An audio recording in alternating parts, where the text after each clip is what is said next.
Hello दोस्तों, हमारे YouTube channel Bandevi study में आपका स्वागत है।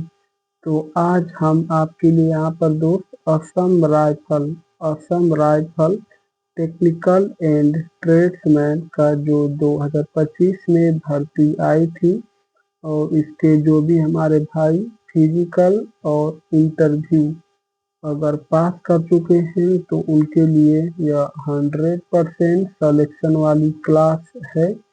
तो इसमें 100% PYQ संबंधित प्रश्न रहने वाले हैं। तो इसमें टोटल 25 प्रश्न हैं जो जीके और जीएस के रहने वाले हैं। तो चलिए दोस्त, आप लोग इस प्रैक्टिस सेट में लास्ट तक जरूर बने रहिए। यह आप लोगों के लिए क्लास बहुत ही महत्वपूर्ण है। इसको लेने के बाद आप लोग को 100% सलेक्शन का चांस मिल जाता है। तो चलिए हम लोग शुरू करते हैं। दोस्तों, अगर आप लोग हमारे YouTube चैनल बनदेवी स्टडी पर अगर पहली बार आए हैं तो हमारे चैनल को जरूर से सब्सक्राइब कर लीजिए। वीडियो अच्छी लगेगी दोस्त तभी आप लोग लाइक कीजिएगा। तो चलिए हम लोग पहले प्रश्न की तरफ देखते हैं। माउंट एवरेस्ट का वर्तमान आधिकारिक ऊंचाई 2024 के अनुसार कितनी मानी जाती है? तो 2024 के अनुसार माउंट एवरेस्ट की आधिकारिक ऊंचाई बताना है आप लोग को। तो इसकी जो ऊंचाई है 8,848.86 मीटर, यानी कि यह किस ऑप्शन में है? ऑप्शन बी में है। ऑप्शन बी होगा इस प्रश्न का उत्तर। अगला प्रश्न है, भारत का कौन सा राज्य ब्लैक राइस उत्पादन के लिए प्रसिद्ध है? तो भारत का कौन सा राज्य ब्लैक राइस उत्पादन करने के लिए प्रसिद्ध है? तो वह है हमारा मणिपुर।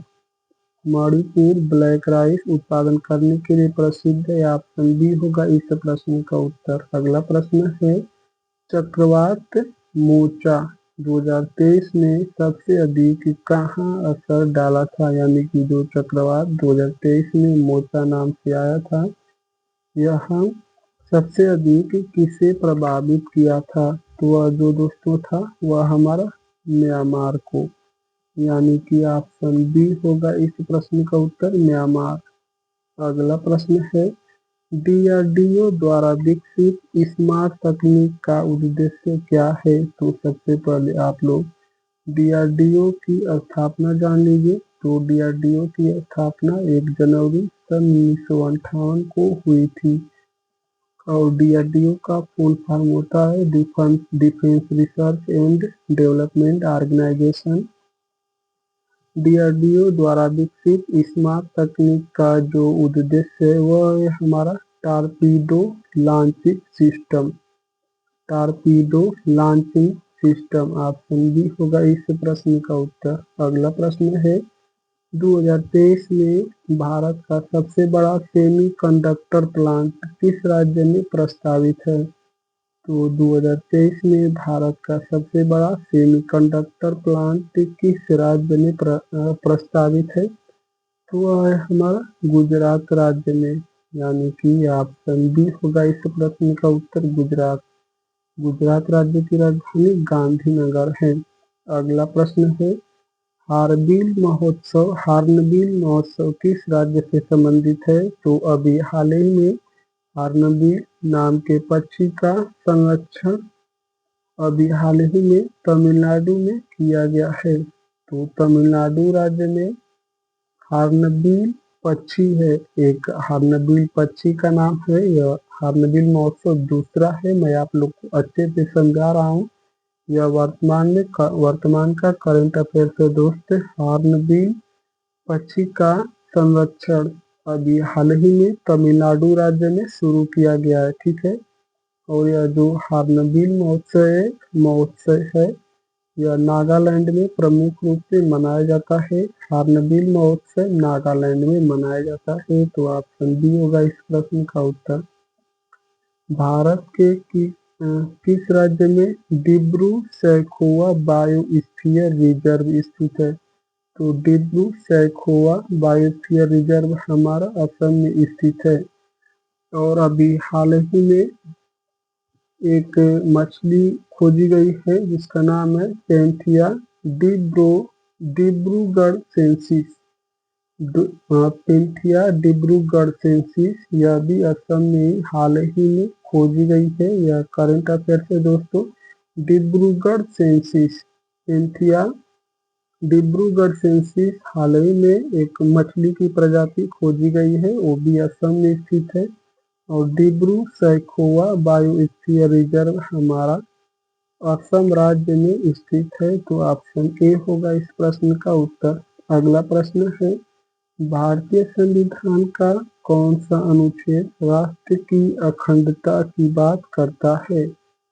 तो वह कौन सा अनुच्छेद है जो राष्ट्र की अखंडता शब्द की बात करता है? तो वह अनुच्छेद 51A का सी, यानी कि ऑप्शन बी होगा इस प्रश्न का उत्तर।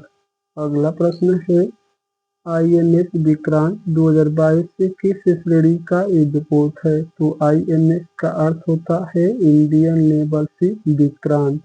2022 से किस श्रेणी का युद्धपोत है? तो वह एक प्रकार का एयरक्राफ्ट कैरियर है। तो ऑप्शन सी होगा इस प्रश्न का उत्तर। मधुबनी चित्रकला का संबंध किस राज्य से है? तो मधुबनी चित्रकला का संबंध हमारा बिहार राज्य से है। तो ऑप्शन बी होगा इस प्रश्न का उत्तर, बिहार। अगला प्रश्न है, भारत का पहला स्वदेशी डिजिटल भुगतान मंच कौन सा है? तो भारत का पहला स्वदेशी डिजिटल भुगतान मंच कौन सा है? तो वह है हमारा दोस्तों भीम UPI, यानी कि BHIM UPI। ऑप्शन बी होगा इस प्रश्न का उत्तर, BHIM। कंप्यूटर प्रोग्रामिंग में बग शब्द का प्रथम उपयोग किसने किया था? तो कंप्यूटर प्रोग्रामिंग में बग शब्द का सर्वप्रथम प्रयोग किसने किया था? तो वह जो है दोस्तों ग्रेस हॉपर। ग्रेस हॉपर ने सबसे पहले कंप्यूटर प्रोग्रामिंग में बग शब्द का उपयोग किया था, यानी कि ऑप्शन सी होगा इस प्रश्न का उत्तर। अगला प्रश्न है, 2023 में लॉन्च की गई पंचप्राण योजना किससे संबंधित है? तो 2023 में लॉन्च की गई पंचप्राण योजना किससे संबंधित है? तो यह है दोस्तों हमारा आजादी का अमृतकाल से संबंधित है। ऑप्शन बी होगा इस प्रश्न का उत्तर। अगला प्रश्न है, भारत में प्रोजेक्ट टाइगर की शुरुआत किस वर्ष हुई थी? तो भारत में प्रोजेक्ट टाइगर की शुरुआत सन 1973 में हुई थी। ऑप्शन बी होगा इस प्रश्न का उत्तर। प्रोजेक्ट टाइगर हमारा टाइगर के संरक्षण के लिए शुरू किया गया था। भारत में गगन प्रणाली किससे संबंधित है? हमारा दोस्तों अगला प्रश्न है, भारत में गगन प्रणाली किससे संबंधित है? तो भारत में है जो यह गगन प्रणाली है, यह नेविगेशन सिस्टम से संबंधित है। ऑप्शन बी होगा इस प्रश्न का उत्तर। अगला प्रश्न है, भारत की सबसे बड़ी आर्टिलरी गन धनुष किस कंपनी द्वारा विकसित की गई? भारत की सबसे बड़ी आर्टिलरी गन धनुष, यह धनुष कोई पूछेगा तो क्या है? तो यह सबसे बड़ी भारत की आर्टिलरी गन है। तो यह किस कंपनी द्वारा विकसित की गई है? तो यह जो है दोस्तों OFB। तो यह किस ऑप्शन में है? ऑप्शन सी होगा इस प्रश्न का उत्तर। अगला प्रश्न है, 2024 में किस राज्य में हाई स्पीड रेल कॉरिडोर की नींव रखी गई है? तो 2024 में किस राज्य में हाई स्पीड रेल कॉरिडोर की नींव रखी गई है? तो वह है हमारा यूपी में, यानी कि इस जो प्रश्न का उत्तर होगा दोस्तों वह हमारा ऑप्शन सी होगा, उत्तर प्रदेश। अगला प्रश्न है, प्रधानमंत्री गति शक्ति योजना का उद्देश्य क्या है?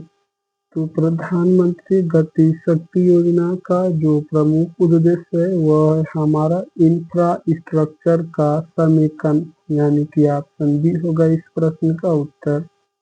अगला प्रश्न है भारत में, सॉरी दोस्तों, 2024 में भारत का पहला सोलर रेलवे स्टेशन कौन सा घोषित हुआ है? तो 2024 का पूछ रहा है भारत का पहला सोलर रेलवे स्टेशन कौन सा घोषित हुआ है दोस्तों? तो वह है हमारा गुवाहाटी असम। यह असम में है और 2024 में यह चुना गया था, यानी कि ऑप्शन ए होगा इस प्रश्न का उत्तर। अगला प्रश्न है अग्निपथ योजना के तहत चयनित उम्मीदवारों को नया नाम क्या दिया गया है? तो अग्निपथ योजना के तहत चयनित उम्मीदवारों को अग्निवीर का नाम दिया गया है। अग्निपथ अग्निवीर, यानी कि ऑप्शन बी होगा इस प्रश्न का उत्तर। लाइट कॉम्बैट हेलीकॉप्टर, तो LCH लाइट कॉम्बैट हेलीकॉप्टर जिसका नाम है प्रचंड, इसको किसने विकसित किया है? तो इसको विकसित जो है हिंदुस्तान एरोनॉटिक्स लिमिटेड, यानी कि HAL। HAL का पूरा नाम है हिंदुस्तान एरोनॉटिक्स लिमिटेड। तो इस जो प्रश्न का उत्तर होगा दोस्तों वह हमारा ऑप्शन बी होगा HAL हाल। अगला प्रश्न है कौन सा क्षेत्र भारत का सिलिकॉन वैली कहा जाता है? तो सिलिकॉन वैली के नाम से भारत के बेंगलुरु को कहा जाता है। ऑप्शन सी होगा इस प्रश्न का उत्तर। अगला प्रश्न है 2024 तक भारत में कुल कितने रामसर स्थल हैं? तो 2024 तक बताना है और वर्तमान में 2025 में अभी तक, ठीक है, अभी तक रामसर साइटों की संख्या 91 हो चुकी है और खीचर और मेनार अभी हाल ही में खोजी गई है रामसर साइट। जो यह खीचर और मीनार भारत के राजस्थान राज्य में स्थित है। तो 2024 तक भारत में कुल कितने रामसर स्थल हैं दोस्तों?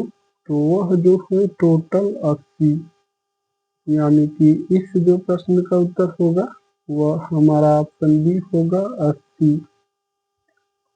अगला प्रश्न है असम राइफल की स्थापना किस वर्ष हुई थी? असम राइफल की स्थापना सन 1835 में हुई थी। इसका मुख्यालय कोहिमा में स्थित है और यह भारतीय सेना के अंडर में कार्य करती है। ऑप्शन ए होगा इस प्रश्न का उत्तर।